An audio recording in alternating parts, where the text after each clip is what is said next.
Ayah saya bilang, udah kamu nggak usah neko-neko, cukup dalil khairat. Ayah saya itu punya karomah luar biasa.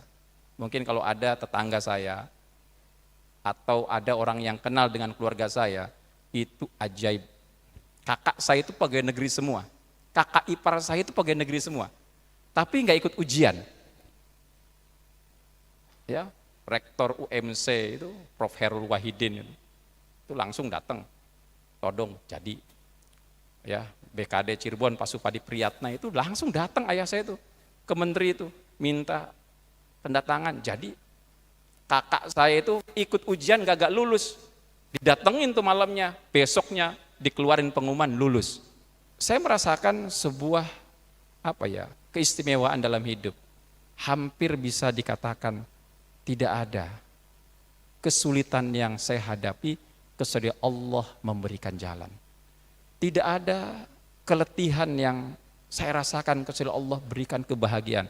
Dilalahnya itu kalau orang bahasa sekarang tuh lucky man ya. Laki-laki yang beruntung saja. Ya. Dan saya selalu mengamalkan dalail. Kalau istri saya, ini pengalaman betul dengan saya nih. Saya pernah sama istri saya berangkat ke airport. Nggak tahu ada nggak karyawan saya nih di sini, ikut nggak? Kemarin sih bilang ikut. Nyampe ke airport, paspornya ketinggalan coba. Yang mau berangkat 100 orang. 100 orang itu tiketnya 1.200 US dollar. Jadi 1 M lebih itu udah nyampe airport, hangus nih duit. Pesawatnya pesawat Emirat, nggak ada delay pesawat itu. Beda dengan Lion Air ya. Kalau nggak delay bukan Lion Air ya. Kalau nggak delay bukan Sriwijaya kan begitu. Ini pesawat internasional nggak pernah delay. Orang udah check in, paspor nggak ada. Kantor di Depok. Ini bolak-balik 2 jam aja nggak nyampe kayaknya. Nggak bakalan ketemu. Pemberangkatan sudah check in, nggak mungkin. Udah, matikan HP. Saya bilang, mah matikan HP. Semua matikan HP. Udah diam, jangan banyak ngomong. Ambil paspor. Saya baca dalail saja. Baca dalail itu. Balik lagi ke airport, nyampe di airport apa terjadi? Orang masih ngumpul di depan. Dengan muka yang sumringah bahagia. Saya udah deg-degan, udah les saya, ya Allah. Saya cuma minta sama Allah, ya Allah, kalau ada kerugian yang penting Engkau ganti kan gitu. Jadi saya kalau ada musibah itu saya nggak pernah bersedih. Udah nggak apa-apa ya Allah beri musibah, tapi yang penting ada gantinya. Bisa menyelesaikan saya. Udah minta sama Allah. Nggak pernah minta, jangan sampai ya Allah pesawatnya terbang, enggak. Udah serahin sama Allah. Saya ngambil syariatnya saja. Nyampe di situ, pesawatnya di-delay. Mereka mau ditransfer ke hotel, Pak. Itu luar biasa. Oh, banyak sekali. Nih buka kartu saya. Ini buka kartu ini. Saya pernah jadi pengurus PBNU, wakil ketua RMI. Ini kisahnya, kisah lucu, unik, menarik, tapi ajaib. Saya nih, ini belum saya kisahkan. Biasanya saya pribadi, tapi kisahkan umum. Saya dulu ceritanya ada pelantikan di PBNU. Zamannya kisah di kedua. Zaman pertama 2010. Saya dibilangin sama seorang pejabat Kemenag saat itu, Sekdirjen Pak Afandi, Mam, kamu dilantik di PBNU sebagai pengurus. Saya tanya, sebagai apa? Di perekonomian, lembaga perekonomian NU. Karena kamu kan pengusaha. Wah, cocok dengan saya kan gitu. Datang aja ke kantor PBNU pelantikan, datang. Seumur-umur nggak pernah pakai peci di Jakarta. Saya udah pakainya celana levis, kaos pendek, street, udah biasa kan, karena ngurus kantor dengan. Nyampe di pelantikan udah pakai peci rapih, pakai kaos panjang gitu. Orang disebut satu persatu, nama saya nggak keluar. Saya yang nanya sebelumnya, ngapain kesini? Saya pengurus mau dilantik. Oh ya, pada nanyain, lo kok kagak naik? Malu saya itu. Saya bilang sama istri saya, mah, saya mau ke Mekah saja. Saya mau ke Mekah. Saya nelfon salah satu sahabat saya, Mbak Solihah. Ya, saya mau ke Mekah nih. Oh, kebetulan saja mau ke sana. Berangkat seminggu setelah itu. Saya di Madinah itu baca dalail saja. Baca dalail berhari-hari. Saya dari Madinah ke Mekah baca dalail. Di hari terakhir saya pulang, Mbak Solihah bilang ke saya, Pulang jam berapa? Jam 2. Saya juga mau ikut pulang nih. Rombongannya gimana? Udah nggak apa-apa. Kenapa? Yai Humam Suyuti dari Pondok Guyangan Pati meninggal katanya. Oh, Ki Humam. Guyangan Pati pesannya besar 4.000 santrinya. Ya udah, saya bilang, ya udah kalau kita pulang. Pulanglah ke Indonesia, biasa saya dekat. Tahu-tahu saya dipanggil sama Pak Amin Haidari, saya ingat. Pak Imam sini, manggilnya ke saya Pak Imam, karena dulu saya rekanan Kemenag, yang tukang nyetak, tukang bikin pelatihan, pokoknya rekanan Kementerian Agama, jadi, kan? Sama Pak Amin Haidari, sama Pak Afandi dulu, sahabat saya nih. Panggil, Pak Imam, katanya ada pesan dari Ki Said Akil, apa? Itu Pak Kiai Humam Suyuti, Kiai pengasuh Pondok Pesantren Guyangan Pati itu meninggal. Kebetulan di RMI itu wakil ketua RMI, saya ketuanya.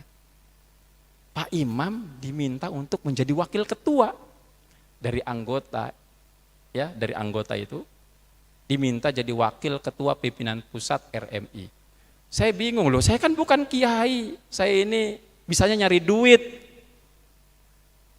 Kalau urusan ini saya nggak bisa ini ngurus pesantren ini. Kalau cari duit, ayo, saya jadiin duit apapun bisa. Ya, udah nggak apa-apa. Ini ada Kang Bisri di Cirebon, nggak tahu ada di sini. Saya nelfon Kang Bisri, saya minta kartanu, karena syaratnya harus punya kartanu. Kasih aja, dikasih kartanu tuh. Kasih kartanu itu dikasih ada gelarnya, Kiai Haji itu. Loh, kok yang nyampe Kiai Haji ini? Saya kasihkan keluar SK dari Ki Said Akil dan Ki Sahal. SK-nya khusus VIP itu. Bukan SK barengan, khusus keluar satu nama. Imam Jazuli wakil ketua PPRMI. Itu ajaib buat saya, nggak masuk akal. Kok nyambung semuanya. Ini kalau kisah gini banyak banget seabrek-abrek. Ya. Saya di pesantren itu orang nanya, sampai hari ini Bapak bisa lihat pesantren itu. Plangnya mana gitu kan? Pesantren Bina Insan dulu nggak punya plang gitu, taruh aja. Istri saya nanya, Pak bikin brosur, nggak usah. Kita minta aja sama Allah, kita punya cara lain, kita buktikan dengan cara yang berbeda. Dari dulu saya ini kalau apa-apa manggil anak-anak, dulu anak-anak belum bisa dalail, nariyahan, mendekat sama Allah dengan cara saya. Zohirnya tetap saya jalanin. Ajaib, pesantren di ujung kampung itu saat ini santrinya ribuan. Sudah 3.000, tahun depan sudah mau masuk 4.000. Ya. Itu yang saya rasakan, saya juga kadang mikir kok ajaib ya kita ini. Orang lain masih sibuk penerimaan siswa baru, kita sudah tutup untuk tahun depan. Ya kan? Kayak sekarang udah selesai kita, udah penerimaan udah awal, September udah selesai. Buka selesai. Saya nggak tahu apa sih sebetulnya. Mungkin Allah mudahkan semua urusan. Anak didik saya itu nggak pinter-pinter amat. Bayangin saja, anak didik masuk Bima itu kadang nggak bisa ngaji awalnya. Quran aja kagak bisa. Kita didik itu dengan waktu 3 tahun. Tapi mereka diajarin tirakat, diajarin dalail, berangkat ke Mesir. Kita di Bin Insan Mulia ini pesantren paling banyak ngirim ke Universitas Al-Azhar Mesir. Boleh dibuktikan PBNU pengurus besar Nahdlatul Ulama itu memberangkatkan 1 tahun, ini pengurus besar 30 orang. Bina Insan Mulia 1 tahun ini memberangkatkan 90 orang, 3 kali dari PBNU. Kalau ditanya pinter enggak? Enggak pinter-pinter amat sih. Wong belajarnya cuma 2 tahun, mereka enggak ngerti apa-apa, tapi Allah mudahkan semuanya. Ya. Ratusan orang bisa keluar negeri, orang nggak punya. Saya kalau sama istri saya datang ke beberapa wali santri itu kadang gertes hati gitu tuh. Ya Allah, nggak tega. Tapi kita bangganya apa? Insya Allah anaknya akan menaikkan derajat orang tuanya dengan pendidikan. Karena saya bilang pendidikan itu paling utama. Dan saya merasakan semua kemudahan yang kita dapatkan itu satu. Karena memang anak-anak para asatid ini, para pengamal dalail. Di Bina Insan Mulia ini ada program Sadesa, Provinsi Jawa Barat. Di Di sini ada tadi yang baca sholawat itu salah satu sekretarisnya.